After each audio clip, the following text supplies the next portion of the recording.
ninyo ang Panginoon na kinain ang kanyang ngalan. Purihin siya ay awitan at papurihan magpakailanman.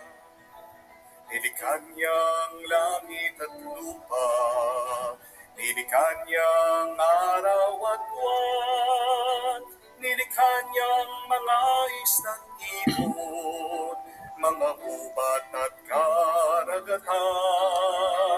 Tunay siyang banal at dakila, purihin ang kanyang ngalan. Ang lahat ng nilikha niya ay mabuti, pinagyaman niya ng lubusan. Purihin ninyo ang Panginoon, kagilain ang kanyang ngalan.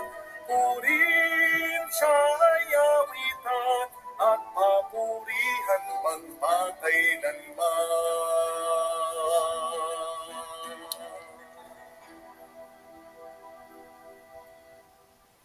Sa ngalan ng Ama, ng Anak, at ng Espiritu Santo, Amen.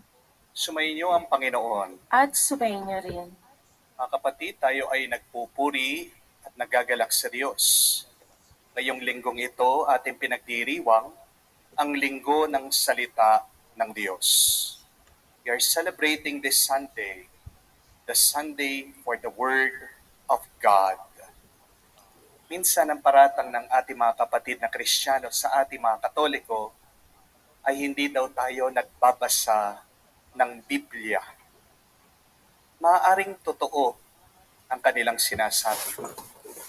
Pero hindi naman ibig sabihin na hindi tayo nagbabasa ng Biblia ay hindi tayo nakikinig sa salita ng Diyos. Mga kapatid, kapag nagsimba ka, at kung talagang uunawain mo ang banal na misa, ang buong ginagawa natin sa Eucharistia ay punong-puno ng salita ng Diyos. 80% of what you would hear in the Eucharist, in the Mass, is the Word of God. Kaya maaaring hindi man tayo nagbabasa ng Biblia, ng salita ng Diyos, pero nakikinig tayo sa salita ng Diyos sa bawat tayo'y magsisimba. Pero sapat na ba na tayo'y magbasa at makinig sa salita ng Diyos? Hindi pa. Ang pinakamahalaga dyan ay maitanim natin sa ating isip at puso ang ating naririnig. At ang pinakamahalaga din ay maisabuhay natin ang ating naunawaan, ang ating napakinggan, ang ating naisapuso. Walang halaga ang ating alam kung hindi natin ito sinasabuhay. Walang bunga ang iyong pagbabasa, pakikinig sa salita ng Diyos kung hindi ka naman sumusunod sa kalooban ng Diyos. Mga kapatid, buksan natin ang ating isip, tenga at puso sa Diyos para matanggap natin ang kanyang salita dito sa banal na misa at naway ang ating natanggap ay mamunga sa ating pang-araw-araw na buhay. Sa mga pagkakataon na nagpatuloy tayo sa ating pagkakasala na naging balakid, hadlang ng pagtupo ng salita ng Diyos sa ating buhay. Pagsisihan natin ang ating mga pagkukulang at kasalanan sa Diyos at sa ating kapwa para makita din tayo na karapat dapat makatanggap sa mga banal na misteryo. Inaamin ko Sa makapangyarihang Diyos at sa inyo mga kapatid, na lubha akong nagkasala sa isip, sa salita, sa gawa, at sa aking pagkukulang. Kaya isinasamo ko sa mahal na Birheng Maria, sa lahat ng mga anghel at mga banal, at sa inyo mga kapatid, Napoy ipanalangin sa Panginoong ating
Sa ngalan ng Ama, ng Anak, at ng Espiritu Santo, Amen.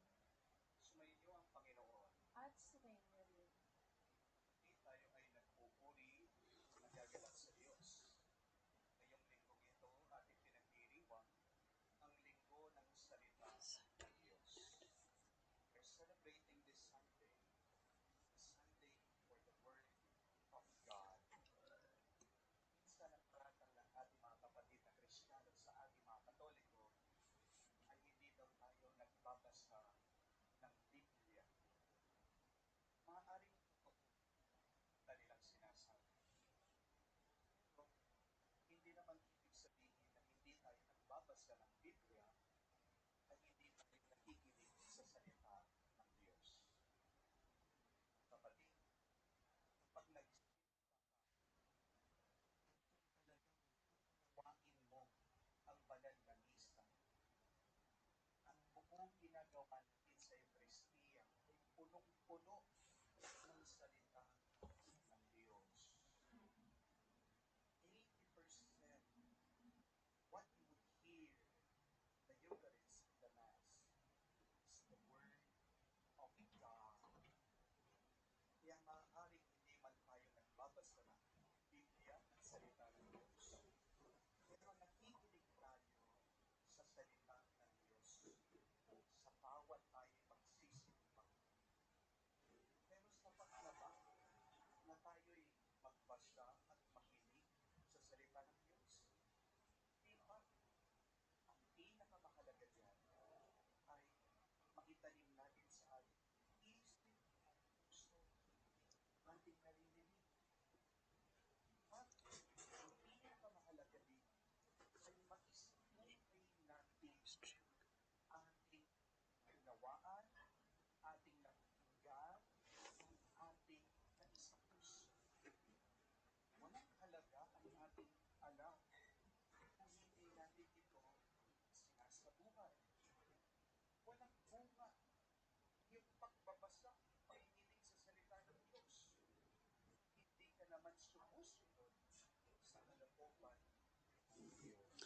I already found out how to live stream. Sa nagpuso sa Diyos para matanggap natin ang kanyang salita sa banal na misa naway ating tanggap ay mamunga sa ating pang-araw-araw na buhay. Sa mga pagkakataon na nagpatuloy tayo sa ating pagkakasala na naging marami na pagtuto sa salita ng RL. Diyos sa ating buhay. I already found out how to live stream on Facebook, on YouTube. Kasalanan sa Diyos at sa ating kapwa para makita din tayo na karapat dapat makatanggap sa mga banal na misteryo. Inaamin makapangyarihan Diyos at sa inyo mga kapatid. Nalubha akong nagkasala sa isip, sa salita, sa gawa, at sa aking pagkukulang. Kaya isinasamo ko sa